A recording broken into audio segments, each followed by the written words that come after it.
Testing, testing.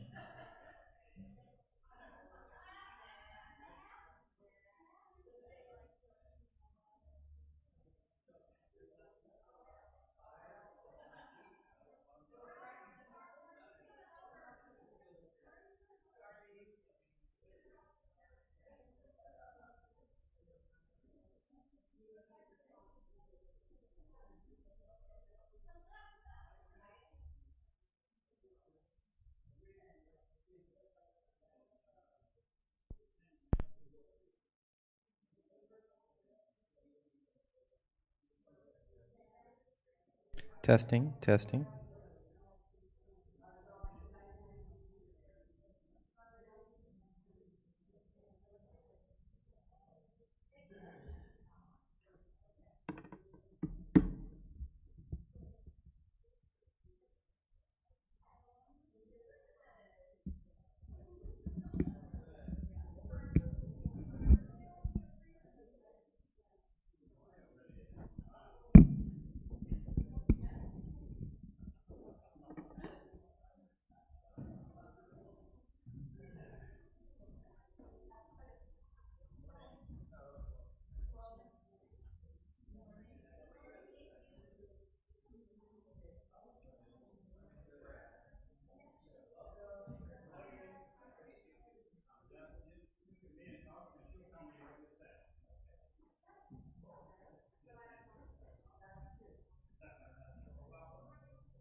This is a sound check for Melanie Hooks. Melanie Hooks, can you hear me? And another sound check for Melanie Hooks. Melanie Hooks.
Well, why don't we each read?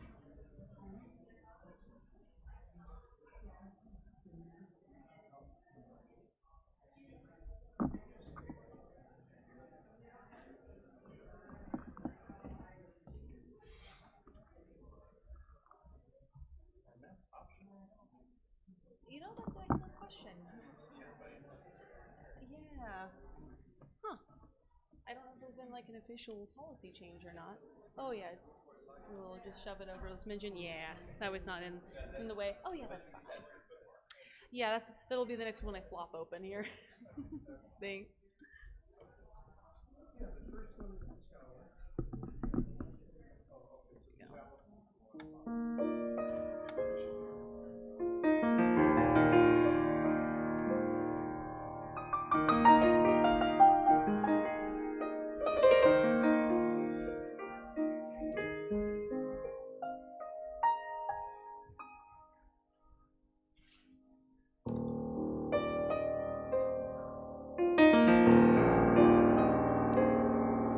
For all that is our life, we sing our thanks and praise. For all life is a gift, which we're called to use to come and good, and make our own days glad. For needs which others serve, for services we give, for work and its rewards, for hours of rest and love, we come with praise and thanks for all that is our life.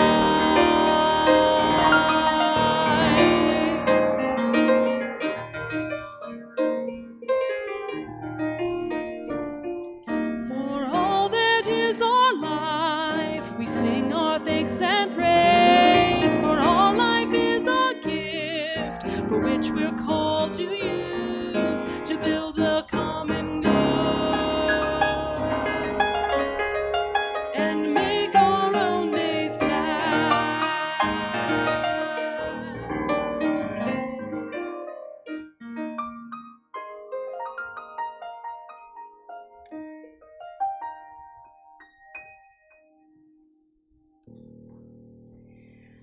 Come into our house of hope and love, of peace and justice, of wholeness and healing. Come in where we welcome the certain and the seeking, the lifers and the newcomers, the beloved and the brokenhearted.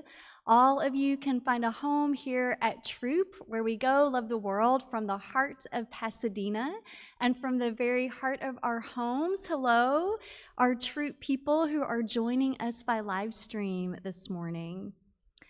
This month in our worship service, we are exploring some of the building block values that comprise Unitarian Universalism that help us work toward a common good. We started the month by thinking about the inherent worth and dignity of every being, and especially how we do that through our works of anti-oppression. And in Unitarian Universalism and at Throop, we link that first principle with the color red and with the symbol of a heart. And you may notice that building block up on the chancel. And then last week, we thought about the concept of peace, which is one of our Unitarian Universalist principles, and especially what it means to have peace in our own bodies, those of us who have a uterus, what it means to have agency over our body. And we talked about abortion as just one component of essential and comprehensive health care. And so that principle, we connect with the color purple, and you'll notice that building block with a symbol of a dove. Thank you, Peggy. And then today we are exploring our principle of justice, equity, and compassion in human relations. We link that to the color orange, and there is a butterfly symbolizing that principle with the idea that we can always be in a process of transformation. And today in particular, we're thinking about justice, equity, and compassion in a real personal way around what it means to have that for these very bodies that we inhabit. And Sean asked me a question one day, which was, what story is your body telling you today? And I love thinking about that. And as we go through today's worship service, I invite you to let that question, among others, kind of be in your heart and in your mind. If you're new to us today, we love to stay in touch. You can sign up with our online guest book. The link is in your order of worship. And each one of us is a light in the world, and the flame from our chalice symbolizes and reflects that light.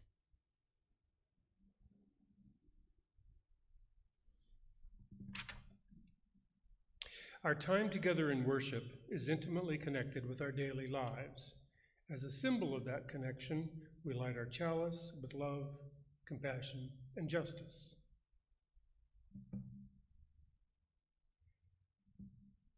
May this flame be a liberating fire that calls us to bring more justice, equity, and compassion into the world.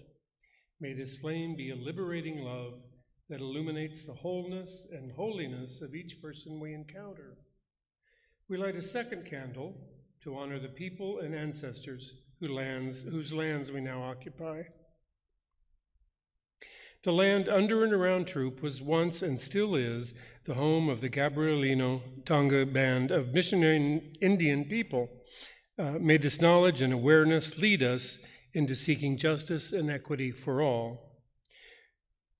We light a third candle, symbolizing our watershed, the Arroyo Seco. May their waters continue to nourish life in our communities. We take a moment of silence, holding all of these in our hearts.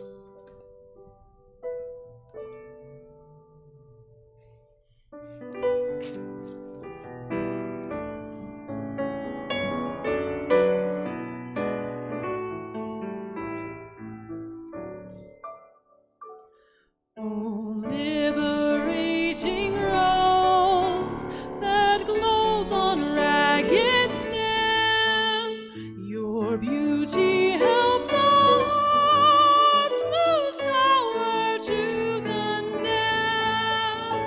Your buds are tight with prophecy, your thorns a tougher poetry. You sign the whole and gift of life.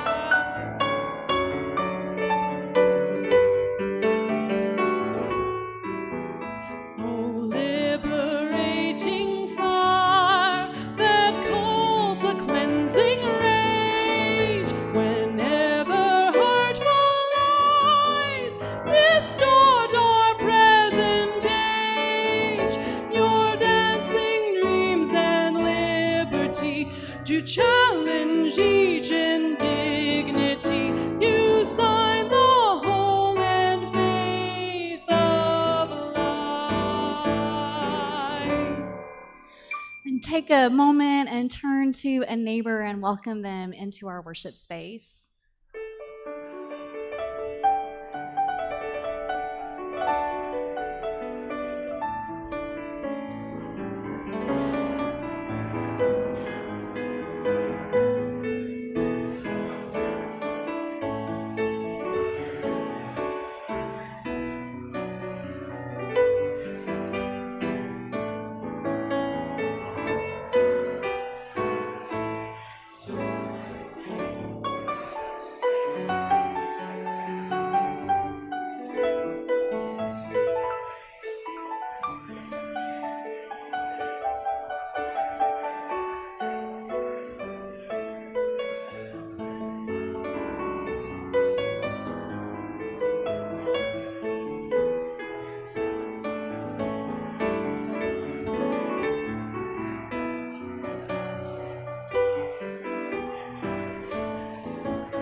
Your lyrics swelling line rekindle strengthening. Your harmonies will trade the time when seeds we sow shall bloom sublime. You sign the whole with hope and light. Oh, liberating love, we hear you in a sigh. We glimpse you, swear we see. Oh, at your weary eye, we touch you where our hands extend to soothe or to embrace a friend. You sign the whole and source of life.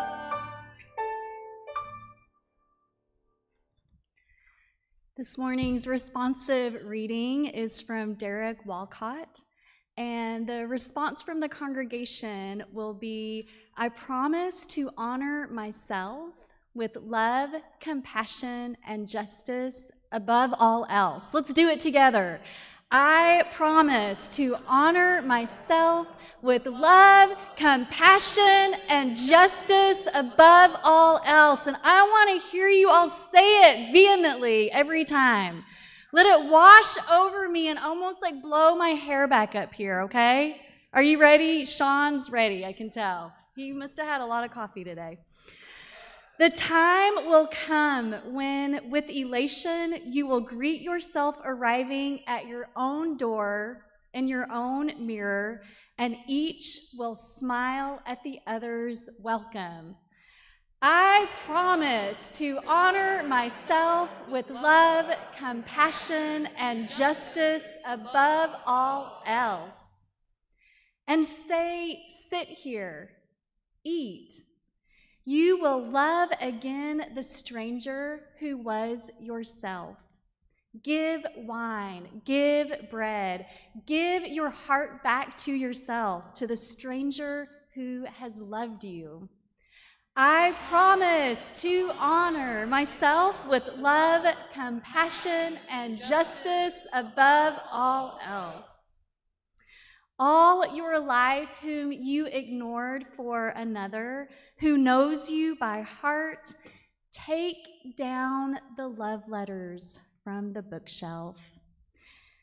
The photographs, the desperate notes, peel your image from the mirror. Sit, feast on your own life. I promise to honor myself with love, compassion, and justice above all else.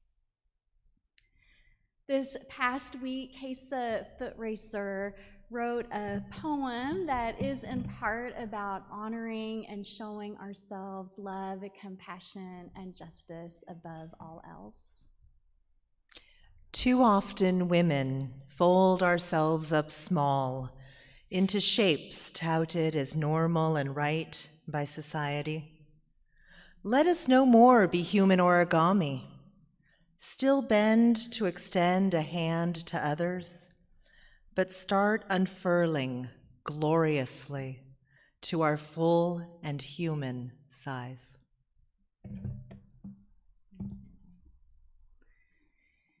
And we here at Throop, part of what we are attempting with our worship services and programs, our connections with one another, is this encouragement for each one of us to unfurl as much as we can into all of who we are, so we can show up in the world with all of who we are and to help heal and bring peace to a world in need of it.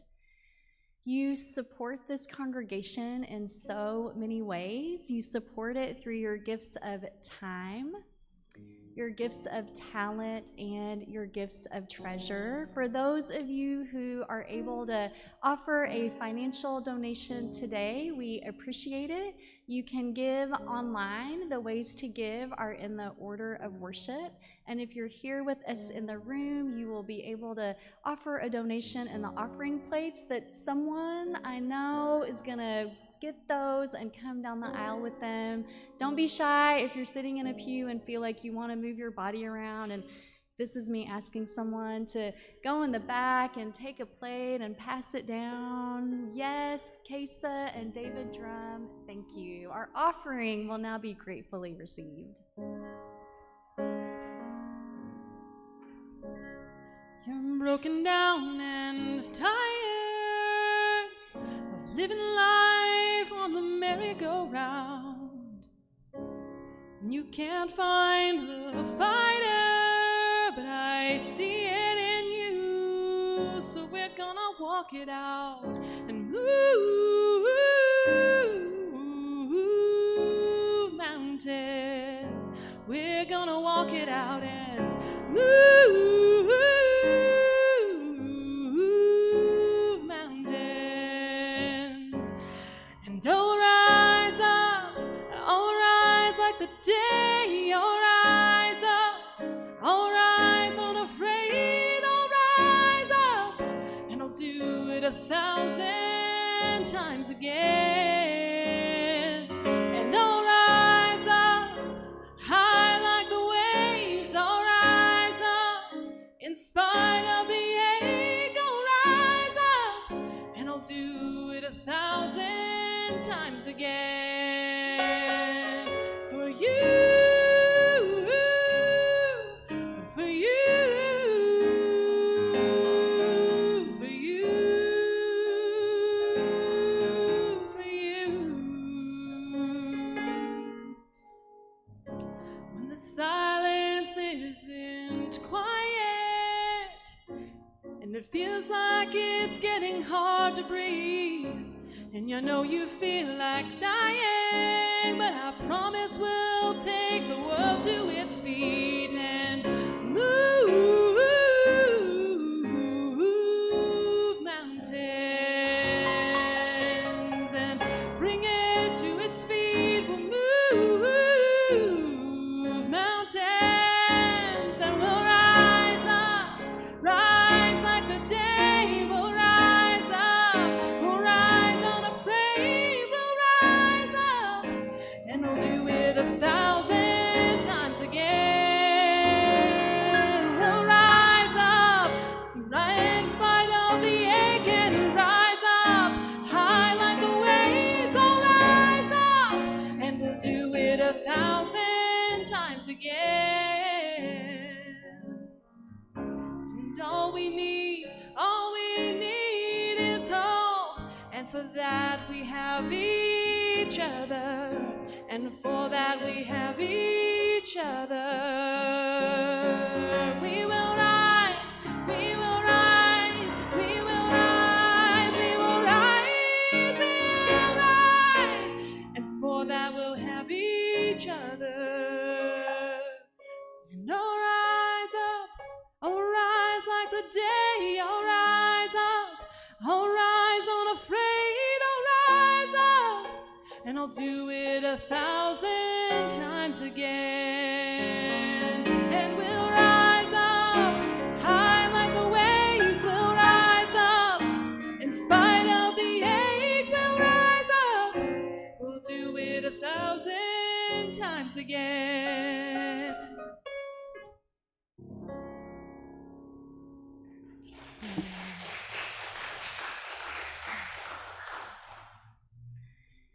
And we give thanks together for the morning's offering. Those words are in your order of worship.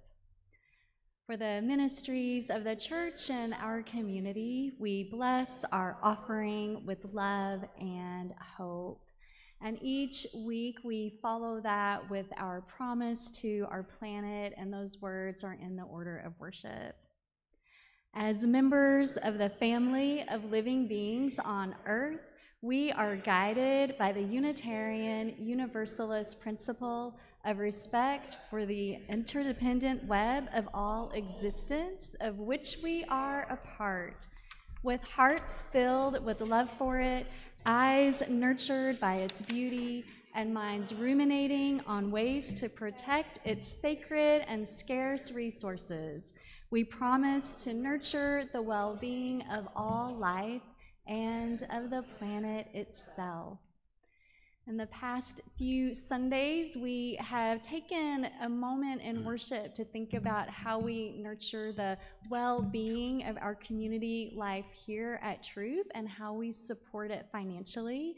And today, Maureen Harrington, Vice President of the Board, soon to be President, and Gordon Moss, part of our garden team, will share about why Throop's an important part of their lives.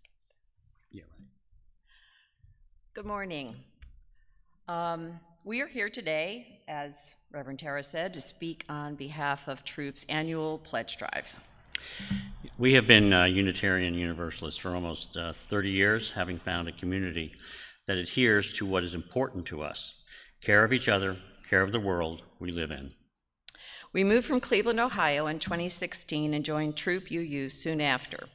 Throop has provided us a spiritual home, a community of like-minded people, friendships, and a shared commitment to social justice. This community makes a difference in the lives of individuals and in the community, and that is why we support Throop with our time, talent, and treasure. We are here today to talk about sharing your treasure by making a pledge for the coming year. We are pledging members because we believe in the power of the community here, and we understand how pledging deepens our connection at Throop and also allows us to participate in making all of this happen. Keeping our doors open, paying our wonderful minister who unites and guides us, tending our grounds, and nurturing our children. Some may ask, why pledge if I am making donations? There are two very important reasons for pledging. One is for us to annually revisit our financial commitment to Throop by using the tithing guide you can find online or in your annual pledge drive mailing. The other reason is so the Board of Trustees can develop a budget for the coming year based on reliable projections that allow Throop to continue to serve all of us and our community. The other reason, oh no, I already said that. Right. We work well together. That's all good. The 22-23 fiscal year starts July 1.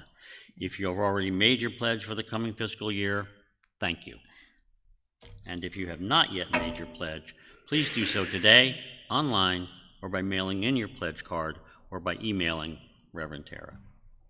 As you consider your pledge, consider what someone told me a long time ago, that you don't have to give until it hurts. But if you believe in an institution, such as we believe in Throop UU, to give enough so you feel it.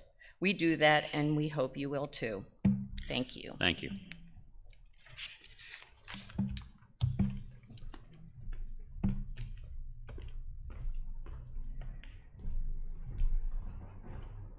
This morning, as we just think about care and nurture of our bodies, I invite you to take a breath in, really just like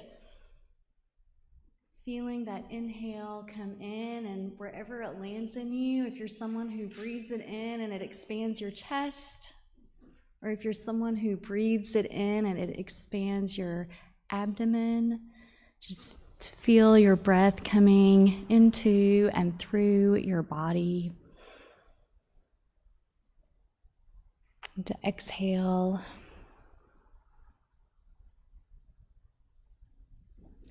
Feeling that air leave you. Maybe it feels like it leaves a little extra spaciousness inside. I invite you to take another breath in together and exhale. This morning I offer a body prayer, and for those of you who have bodies that might want to gently rise up, you can let your body rise up in the pew. If your body wants to sit in that pew, by all means, stay exactly where you are.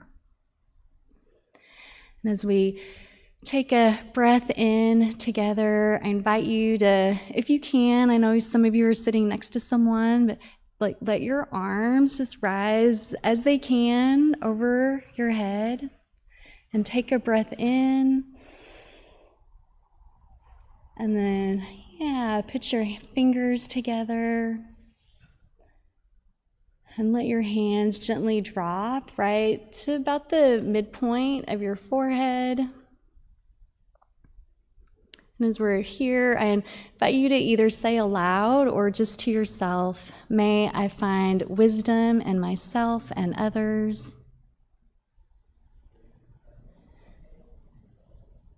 And take another gentle breath in. And as you exhale, let your hands come down in front of your mouth and say, or aloud or to yourself, "May I hold compassion for myself and all beings."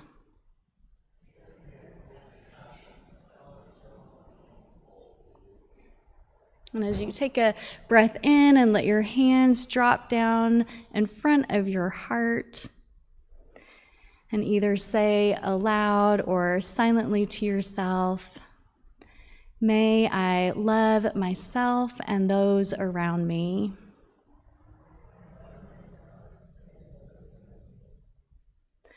And as you take a breath in, and now let your hands drop to in front of your belly, and you might need to turn them this way to get them there. And as your hands center there, to say, "May I bring peace and healing to the world." Healing to the world. So I invite you again to just gently raise your hands and take a breath in. Let your hands drop to your forehead. "May I find wisdom in myself and in others." As you drop to your mouth, to say, "May I hold compassion for myself and all beings."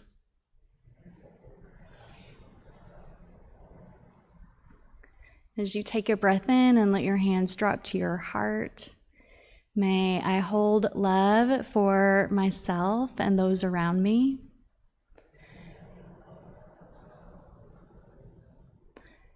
And then to take a breath in and drop your hands to your abdomen and say, "May I bring peace and healing to the world." Then we'll do that one more time, but we'll do it in silence and your breath at your own pace.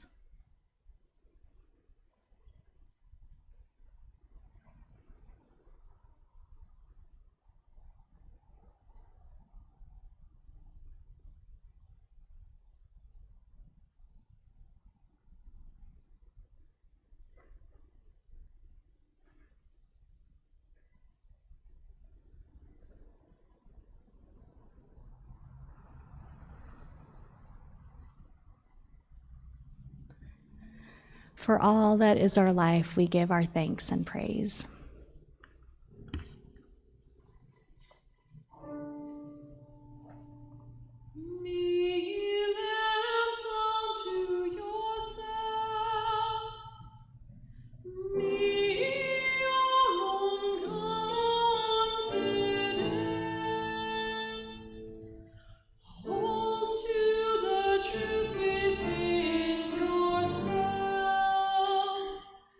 As to the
These last 2 years of living through a pandemic, many of us spent more hours than we would ever have thought imaginable on the Zoom platform.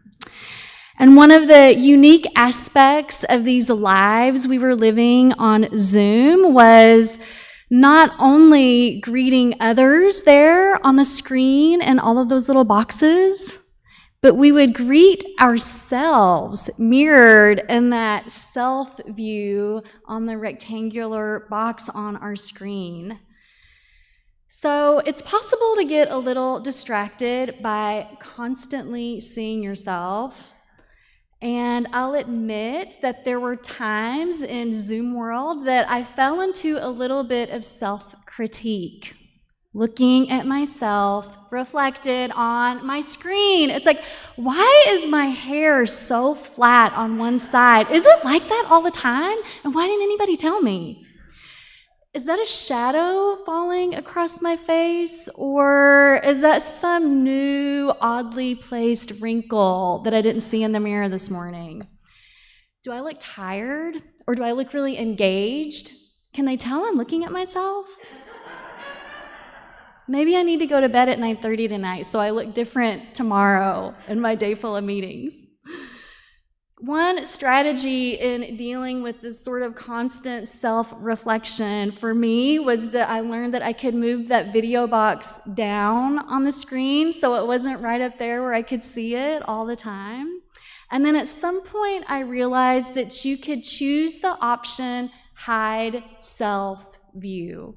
Now, when you're on Zoom, do you fall into the share myself view or do you hide your self view? Just anyone? Share yourself, love it. There's some a little bit of both. Are there any who consistently hide your self view on there? Okay.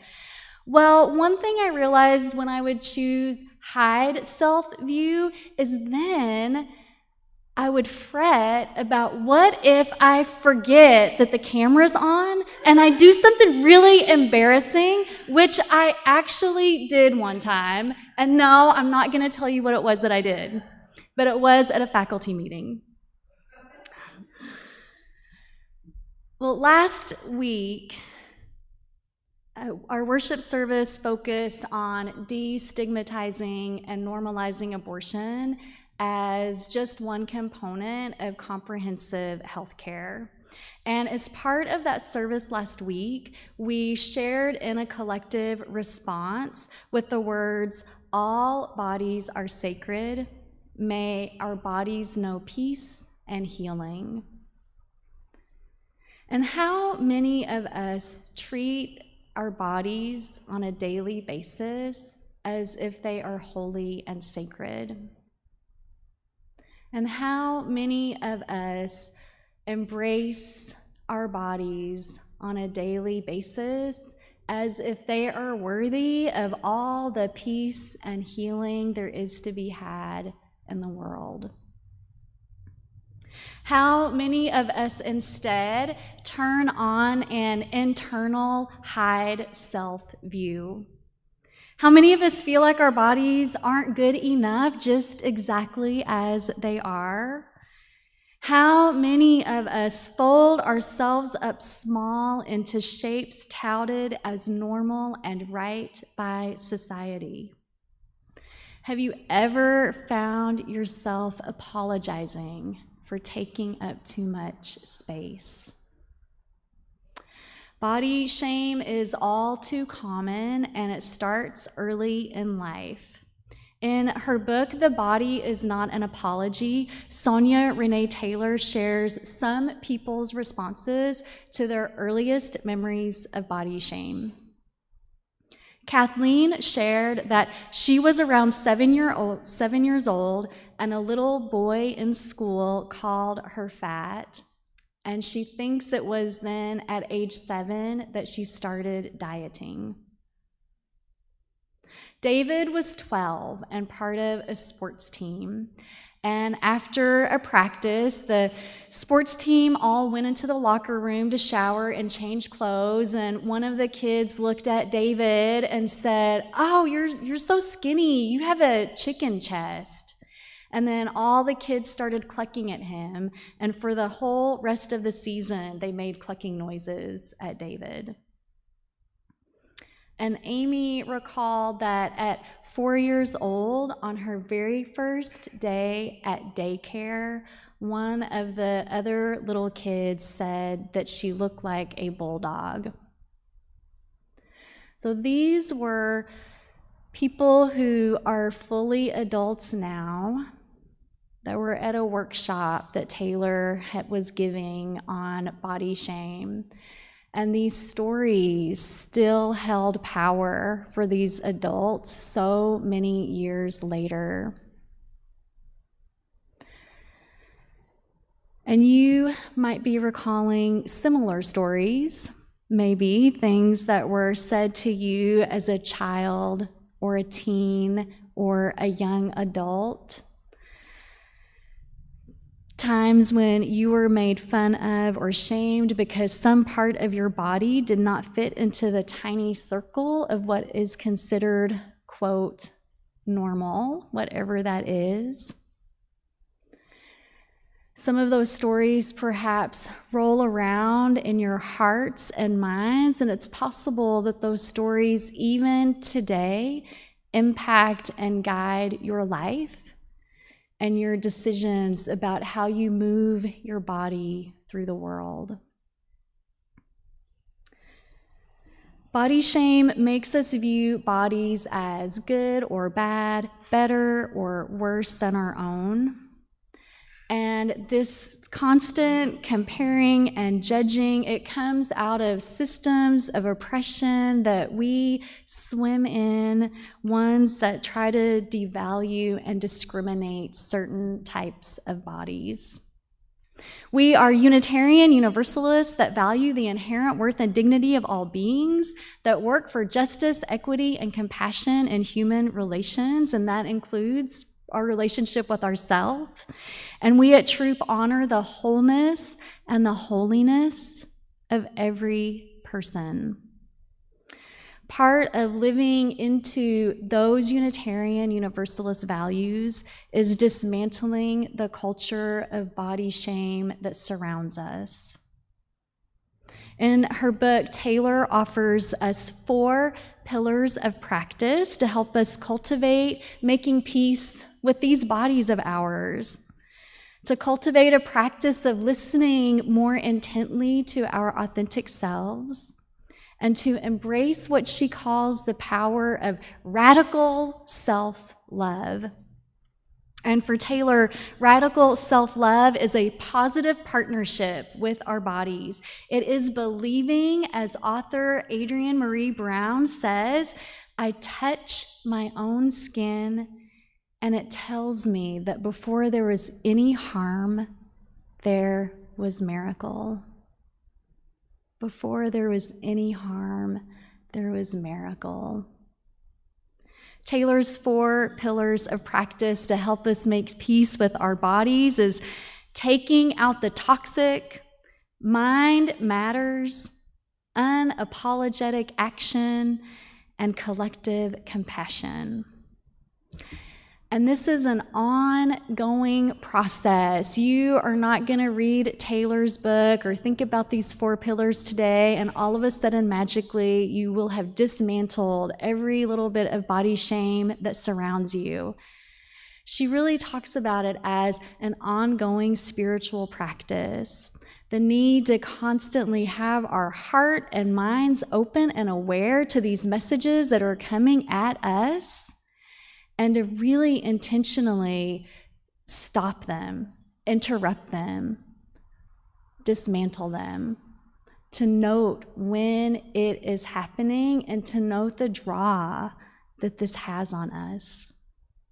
So take out the toxic. These are the messages we're inundated with from the minute we wake up until we go to bed at night, that we are not enough and these bodies are not enough.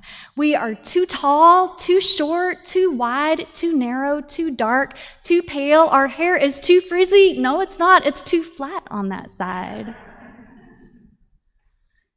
We hear these messages all around us, from the TV that we turn on, the radio, music we choose, social media that we follow, billboards, and the news. And so we welcome all of this into our lives. So I love clothes. I do. I can't help it. I love the color, the texture, what they symbolize. And there was a time in my life where I loved getting, I'm embarrassed to tell you this, fashion magazines. I know how awful they are, and I knew it then, but I still love just looking at just the collection and artistry of these clothes. And then one day I realized, as I put the magazine down, I'd read it from cover to cover, that I actually felt really terrible about myself. And I was like, you know what? That magazine did that to me. And whatever little bit of pleasure I get from looking at beautifully constructed, wildly expensive clothes, it is not worth the way I feel when I put it down. And so, yeah, I stopped my addiction to fashion magazines. And I think it really helped my own self-esteem quite a bit.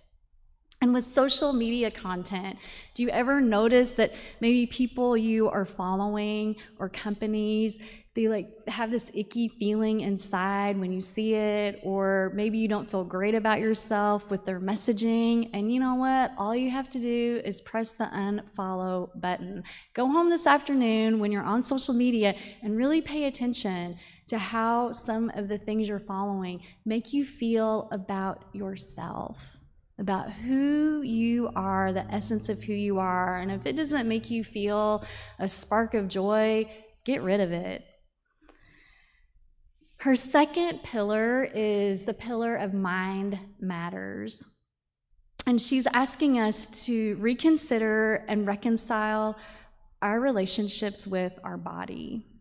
And so one way I've been thinking about this for myself is, like many people, there are definitely parts of my body that if I were made out of clay, I would shape it a little bit differently. I wouldn't get like a whole new piece of clay, but I would just take a little bit off there, add a little bit over here.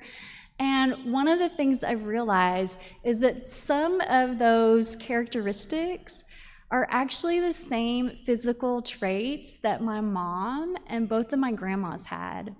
And I loved my mom and both of my grandmothers. And so I'm really working hard to reframe those parts of me as those are parts of these women who loved me so fully and that I love back. And it's really a gift that I have this physical aspect of them that I get to see and experience in my life. Her third piece is a piece around unapologetic action. And this is about refriending our bodies. It's about remember when you were little and probably loved to move in your body? You might have loved swimming or running or doing somersaults or being out in fields and in streams or dancing or whatever it was you did big in your body. And did any of you have a moment as a child where someone told you, don't move your body like that?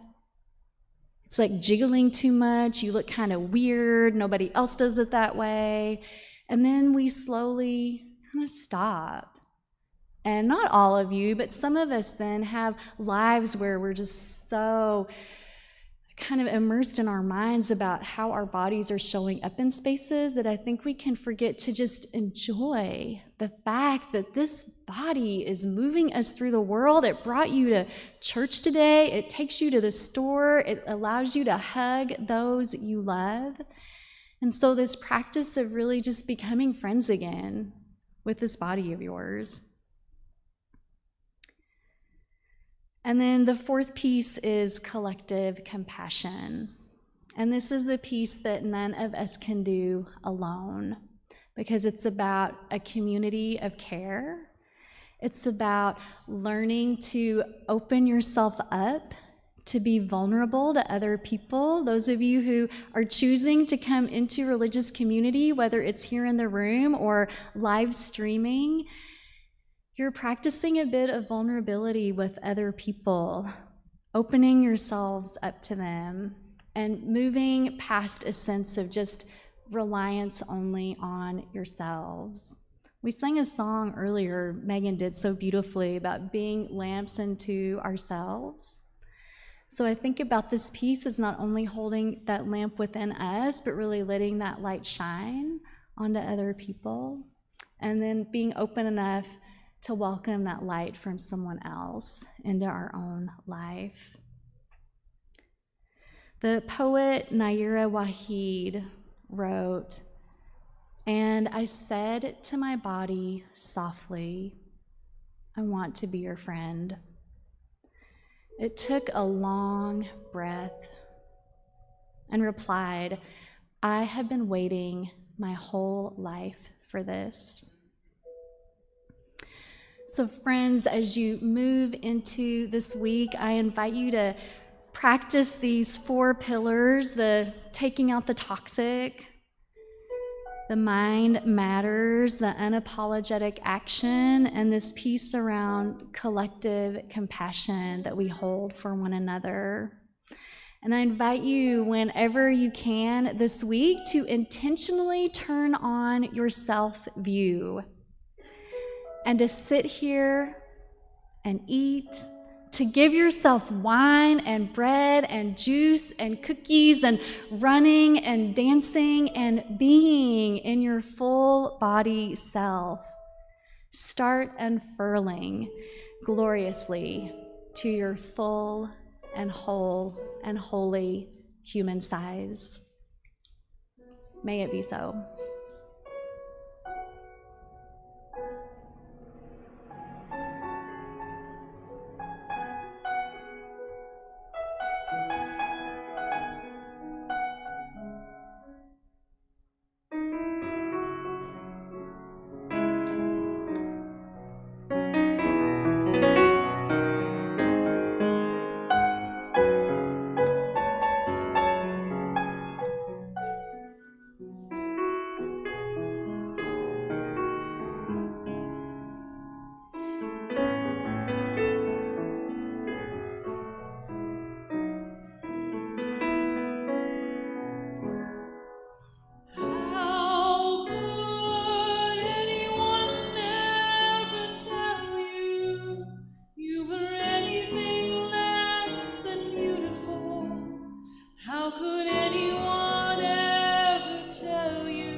place a hand on your heart and reach a hand out to someone in the room or on the live stream. Our chalice is extinguished. We carry its light with us. May you be a light for others in the world. May you know that you are indeed beautiful, holy, and whole. I love you all. Go out and love the world. Amen and blessed be. And join us for coffee and conversation on the back patio after the postlude.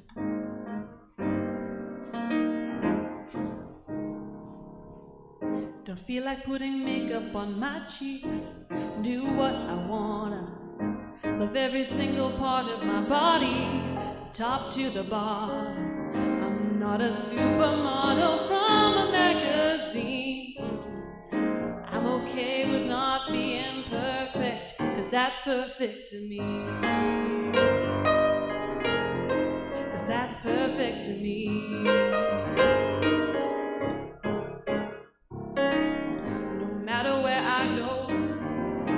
Everybody stares at me, not into fancy clothes. I'm rocking baggy jeans, getting too close for comfort, but comfort is what I need. So I eat my body weight in chocolate and ice cream. Maybe I bite my nails and I don't think before I speak. Don't fit in any crowd, don't ever get much sleep. I wish that my legs were bigger, bigger than New York City, and all love who I want to love, 'cause this love is gender free. Don't feel like putting makeup on my cheeks. Do what I wanna. Love every single part of my body, top to the bottom. I'm not a supermodel from a magazine. I'm okay with not being perfect, 'cause that's perfect to me. Sometimes I wake up late and I don't even brush my teeth. Ugh. Just wanna stuff my face with leftover mac and cheese. You know I get depressed. Are you impressed with my honesty? So I wear what I wanna, 'cause I'm cool with what's underneath. Yeah, don't feel like putting makeup on my cheeks. Do what I wanna. Love every single part of my body, top to the bottom. I'm not a supermodel from a magazine. I'm okay with not being perfect, 'cause that's perfect to me. That's perfect to me. That's perfect to me.